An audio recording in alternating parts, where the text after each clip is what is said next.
စေတနာဟံဘိက္ခွေကမ္မံဝဓာမိတဲ့အဲ့ဒီစကားလုံးလေးကိုတော့အများကြားဖို့ရတယ်မယ်စေတနာကိုငါဖះကတော့ကံလို့ဟောတယ်ကံပဲကံဆိုတာစေတနာမပါရင်ကံမမြောက်ဘူးအကျိုးမပေးဘူးကောင်းတဲ့ဘက်ကဖြစ်ဖြစ်ဆိုးတဲ့ဘက်ကဖြစ်ဖြစ်အဲ့ဒါလေးကိုမှတ်ထားဟုတ်ပြီလားမကောင်းတာလို့ရင်လည်းစိတ်ထက်တဲ့အတန်နဲ့လုပ်တယ်ဆိုရင်မကောင်းတဲ့အကျိုးတွေပြီးသားပေးတယ်ကောင်းတဲ့အလုပ်ကိုလည်းစိတ်ပါလက်ပါနဲ့ကြိုးစားကိုလုပ်တယ်ဆိုရင်စိတ်ပါလက်ပါနဲ့ထက်တန်ကိုအကျိုးပေးတယ်တဲ့အဲ့ဒါကံပဲတယ်ဗျာကံပဲတတ္တဝါတွေဘဝတစ်ခုတည်းနဲ့မပြီးဘူးလိုက်လာတာဘဝတန်တရားခရီးတစ်လျှောက်နောက်ကနေလိုက်နေတာ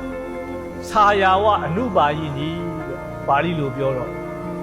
နေပူးနေလို့ရှိရင်နေပူတဲ့ကိုထွက်သွားကြည့်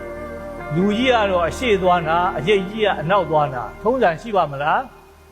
မရှိဘူးလူကအရှိသွားရင်အရိပ်ကလည်းအရှိလိုက်မှာပဲလူကအနောက်သွားရင်အရိပ်ကလည်းအနောက်ကိုလိုက်တာပဲဟုတ်တယ်မလား